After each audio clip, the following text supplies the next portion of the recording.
Hello all, and welcome to my esteemed panelists, Priya, Biju, and Nilesh. Thank you for taking time out. As a topic of today, uh, governance, guardrails, and trust, which is really about enabling responsible Gen AI and agentic AI adoption with BFSI in focus. Right?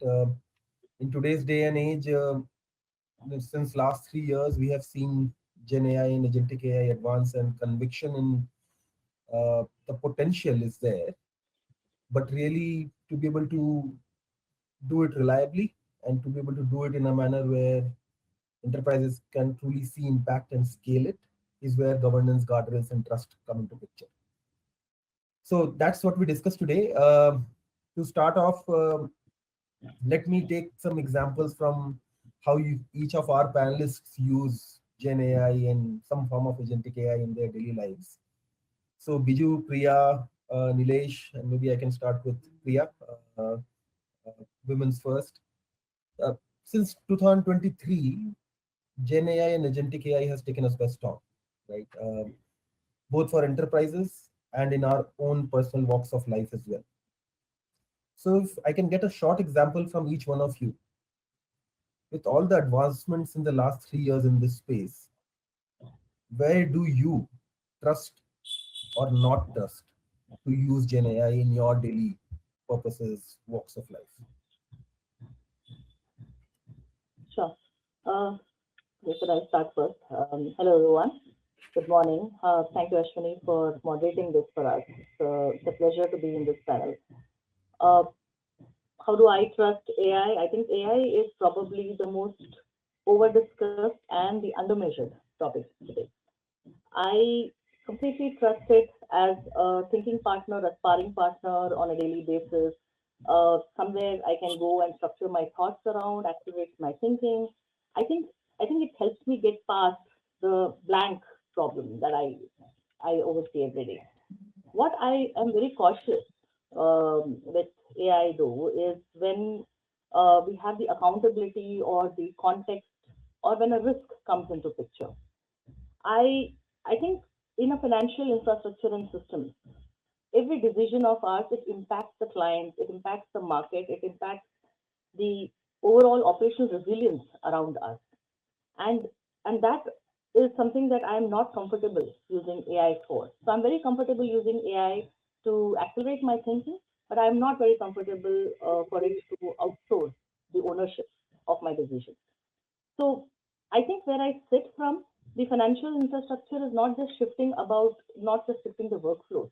It is about being able to move from processing to prediction. It is about moving from product to platform. And that is where I think that AI is great, it's fantastic, until our data reminds us that it has its own personality. That's what I think. From somebody who has spent quite a bit of time in capital markets to maybe Biju, who has spent quite a bit of time in other industries as well while jumping into capital markets. Your perspective, Biju? For me, it's less of a thinking partner, but I'm still somebody who likes reading documents myself. Actually, if you give me a 100-page document, it'll take me time, but that's what gives me the pleasure of actually. But what I do use AI is to then actually ask it to summarize what I understood and then compare notes. Where does it find something? And more often, it's actually found something which I've missed, and more often, it's also missed something that I've found. So I'm very similar to what Priya was saying. It's more a validator for me. So it's one of the partners. It's not the only partner. I will never leave the humans out and say, okay, now I've got an AI partner. It knows everything, and I and my AI is good enough. No, not there as yet. So I do use it as a validator in a way to actually have a different opinion. But I'm very careful on what I actually ask the AI as well, because you do deal with a lot of confidential data, and you don't want to put everything out there for everybody to learn on freely from where your research is going, right? So you need to actually mind what you share and what you get. But it's a very useful tool, though. I mean, it does help summarize a lot, and I can see me spending increasingly more time with it as well, as one of the partners with whom I actually sort of starting to build a trust. Yeah, Hmm. that's What about where you, I am. Nilesh? So I would use AI quite a lot. I use it as doing some basic work as well as a sounding board, brainstorming. I mean, I will give a few examples probably. Um, so earlier, whenever doctor was writing something, I would actually go on research about that medicine, what was written, etc. Right? I'll go on Google and do it. But now, because you can upload documents, I can go and ask it to analyze a report or give me a bit of summary of what is wrong, what is there. So gives you a little bit of pointers. I use it to write a lot of emails, but I'll give you one example which I recently came across. One of my friend, very senior person, also a gym Mhm. freak, very health conscious. He was brainstorming with AI on one of the weekends, and he asked that why I'm having a sleep pattern issues, right? So I kept on asking question, tell us about your job, tell us about your family, about your friends, your relationships, your food patterns, right, and your diets, etc. And he gave all the information, and because he eats a lot of protein, I came up with saying that you should increase the carb. And I think we can think about medical advice as one of the issue here and the trust around it, but I have concern about the data that is collected here, right? And being an analytics person, I can just imagine what one can do with this data, with ability to hyper personalize recommendations or use it for risk purposes. So the kind of data that is being collected, I have serious concern about that, and of course it's collected not just by the large LLM companies, but even the smaller ones who are creating applications, they are collecting data everywhere. And it's a very, very personalized data. So comes the question around the Yeah. trust. Yeah. No, I think, like all of you said, being able to use it as a partner, um, as a thought partner, somebody who can summarize, inform better. I think all of us are using it, but I think you brought about things which had things both, concerns or trustworthiness, both with respect to the inputs, how my data is being used, and the output, right? Can I truly trust it as a standalone thing? So I think great way to start this. But if we now delve directly into BFSI industry, maybe I'll start with you, Nilesh, coming, I think, from more retail banking sort of background. Uh, would be great to hear practitioners' view from the industry, from the BFSI, the banking, insurance, and within banking. Yeah, each one of you bring your own experiences. What use cases or use case categories do you think have clearly emerged as ones that organizations are convinced of the promise, but still there's something that is stopping them from productionizing them and adopting them at scale? What would be those use cases or use case categories, and what's really stopping these organizations from productionizing them? Okay, so in my experience, there are various use cases across different departments within the organization. But one of the common use cases which everybody is trying is where the data is massive and data is disparate, and also there is a textual data, is around the fraud detection and anti-money laundering. There is a real-time anomaly detection that happens using the AI, and AI has enabled to do it at scale, which where we're always worried about that we are delayed by a particular set of days to do analysis of a particular hour. Um, AI has enabled to do it much larger scale, much faster. There is a significant reduction of false positive as well in the AML, especially, right? So there has been, close to 25 to 30% of reduction of the false positives when you have implemented AI at a general scale. Most of the companies that I have worked with, and some of the ones that I'm consulting. But talking about what is holding off the production, so these are the POCs which always, show you the results on the paper, right? And then when you go with the production, there are few issues that are identified. I'll name a couple of them. One is around the data infrastructure. So the data is a legacy data infrastructure. So you have a problem with respect to having the connection across, having the data definition seamless across banks, siloed data infrastructure that exists, which creates a bit of an issue. And it takes a bit of time to synthesize that. But once you synthesize, especially with the fraud detection or AML, where you have various types of data, and sometimes the data is a non numerical data, then it becomes even much harder, where the context becomes more important. So So definitely the data infrastructure slows it down. I wouldn't say it stops it, or it surely limits it. The other bit is also around the explainability, especially with the regulators asking for clear traceability, explainability of the flags that exist, right? So that becomes an issue where you're trying to balance accuracy versus interpretability, and also cost to an extent, because more interpretability you build in the model, the expensive it becomes. The last one is a false positive risk. When you leave everything on AI and humans not in the loop, and we try to put a human as much as possible in the loop in these situations, then it can trigger customer complaints, regulatory scrutiny, and issues around that. So I would say that these are some of the patterns that I have seen with respect to this particular use cases, but happy to hear others' thoughts as well. No, yeah, great to hear that. Biju, maybe hear your perspective. From a capital markets perspective, we're in a very, very regulated industry, right? And Broadridge actually provides the rails through which some of these settlement data actually flows through. And these can be fairly complicated. So what we are seeing are early use cases where the earlier conversation that we had can be actually most of our end users of the products that we sell, right? They actually have large operation teams, and there are at times churns in these teams. So you always need a buddy with whom you actually know, how do I use this tool? How do I actually figure out where do I look for information? We've created a fairly straightforward use case which has gone into production, which is to actually have an ops GPT, a GPT to talk for the ops user to talk to the system, and the system is actually able to be your buddy to actually tell you how to do it, where to find, is this data right? How do you talk to the system, right? In a human language, how do you chat to the system? So that's something that our end users have found useful. We do our own managed services. Our people are finding it useful as well. That you now have a buddy with whom it's not necessarily, and you can ask you can ask lots of questions. There are questions that can answer the questions it's learning, but that's a use case that we've seen. Another line of thought that's worked for us is, I mean, we've actually had systems that have grown over the years, right? So we've been around for 30, 40 years or more. So systems have grown as and when we've actually, and we've had our share of inorganic growth as well.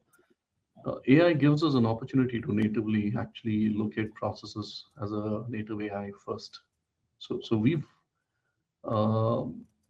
actually had processes redesigned upfront. I mean, we've said, okay, can we reimagine this whole thing? I mean, why do these incremental changes? Why not actually step back and actually look at it?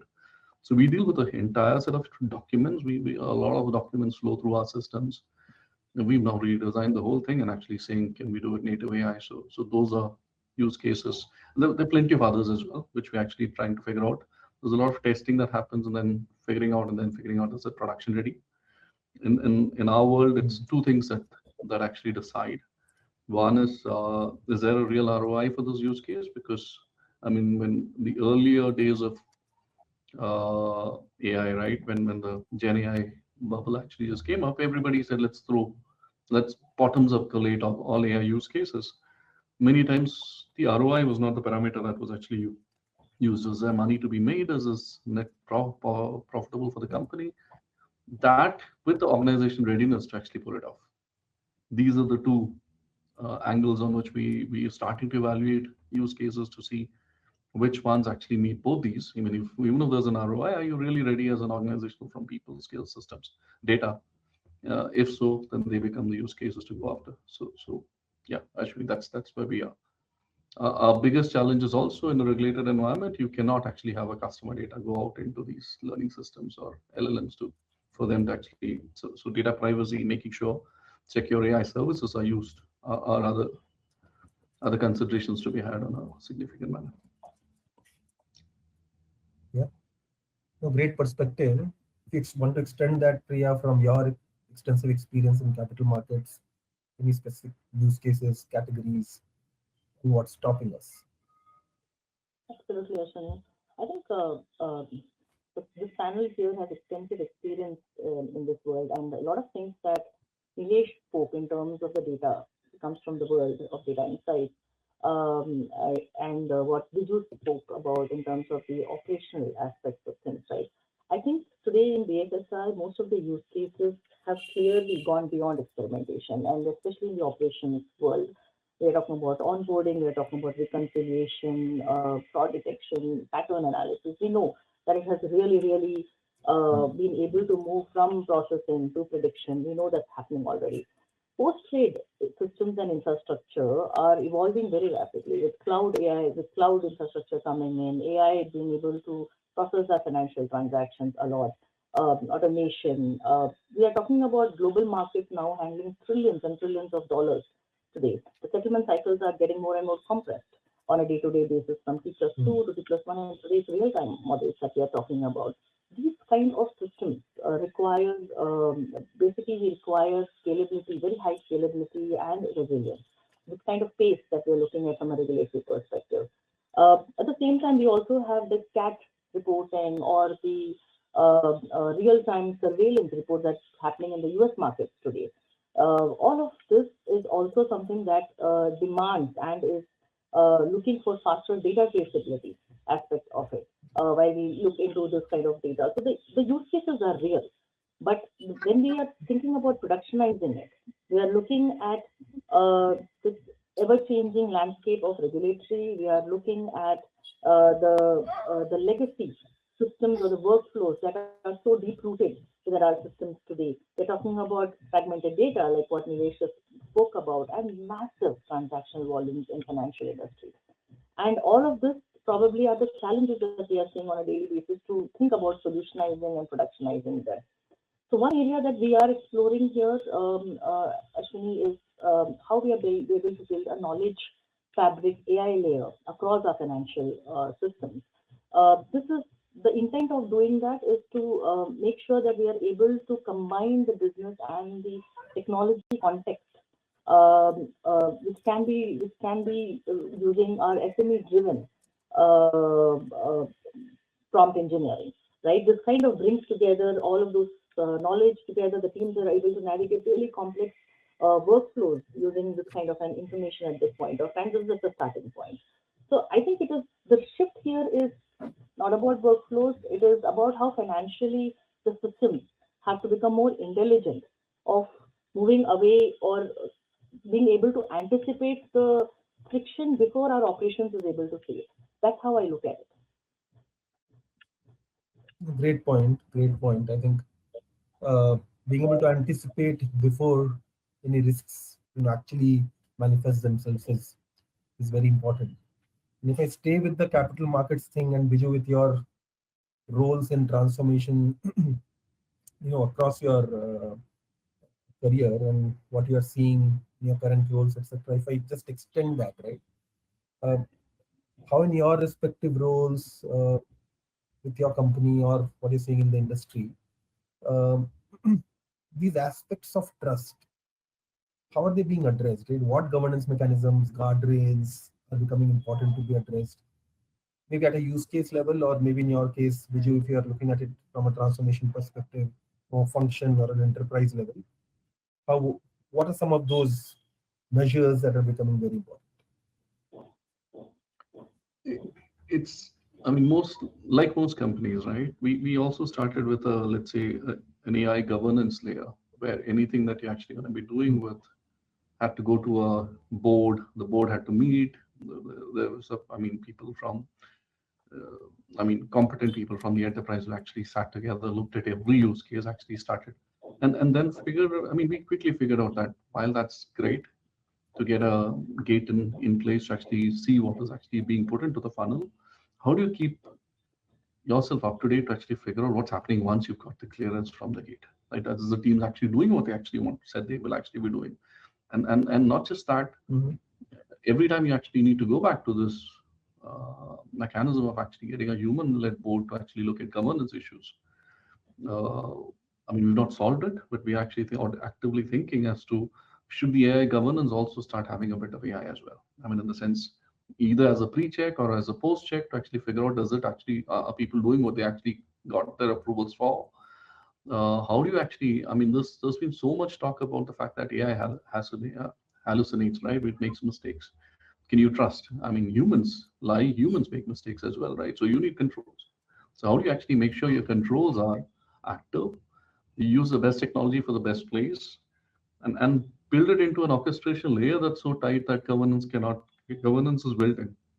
It's not an afterthought. It's not a gate. It's actually something that is actually built in as an enabler that sort of suggests what could be done, could not be done. We are at a stage where, I mean, this could change, and this area is evolving at a pace where it becomes very difficult to say something. So I'm telling you our view as we speak is, I think everything that AI does, we would like to have a human in the loop, at least for now. And everything human does also, we'd like to have an AI in the loop if possible. So just actually figure out what's actually, but that's where it's actually going. And then we need to see how the pendulum starts shifting one way or the other based on where is the hype. I mean, I can say I'm the world's best SME for something, but am I? AI can also claim that it can do everything. It can replace a Nilesh, a Biju, Ashwini, or a Priya, but can it? So we don't have firm answers for some of these. We still are learning. But the crux of everything that every enterprise is trying to do and who wins it is based on, are you building a framework or a layer that is actually adaptable?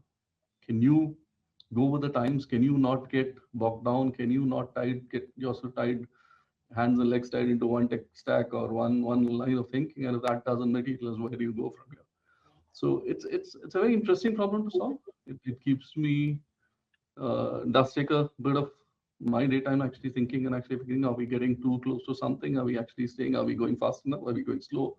How do you do it at pace is the challenge that I think most people agree. So you can't put AI into everything, but you can't say I'll wait for others to experiment, because there might not be any time to experiment afterwards, because people would have actually moved fast enough and actually gone. So how do you keep the right pace of making sure governance is built in, but governance is not a hindrance?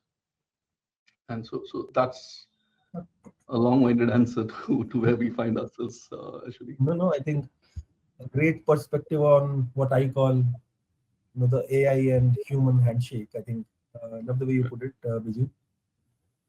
Awesome. I think we are coming towards the end, and I think a lot of learnings. I would try to summarize quickly, and attempt to do so. I think what I heard in summary, maybe not as good as what a Gen AI would do, is as part of financial services, both data that gets used and the decisions that we make, either as part of capital markets use cases that we discussed, or retail banking use cases, or other LOBs, they both need to be managed equally critically, because it deals with money most of the time. It deals with, and hence is significantly regulated. And it needs to be applied both at the use case level, to talk about the real-time surveillance of trades that Priya talked about, or the fraud use cases that Nilesh touched upon, and also at the enterprise level, which I think a lot of you touched upon, but Biju sort of, as you peeled off some of the layers across data technology that needs to be brought together and thought through, because data interacts with intelligence. It's not just about role-based accesses. It's also about what data can be used by which part of LLMs, which part of technology, etc. And then how am I using them for final decisions? Are they explainable? Are they trustworthy? Can I ground them? And I think for that, what I heard is all layers are becoming important right at the workforce level, where AI literacy is important. Tools being around, but people not knowing how to use it or how to interpret it doesn't help. So that needs to be brought up.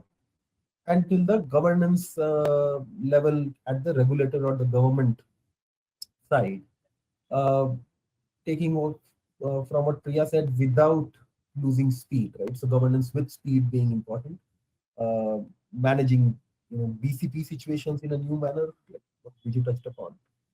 So net, the context is important, and that needs to be blended in with both data and decisions, and regulations need to be part of that whole process. I would close it saying, we as humans maintain control and ownership of decisions as we build a more trusted relationship with AI agents. And let this journey continue with some of the bullets that we sort of touched upon as part of this discussion. Thank you, Nilesh, Priya, and it was an exciting one. The conversation will need to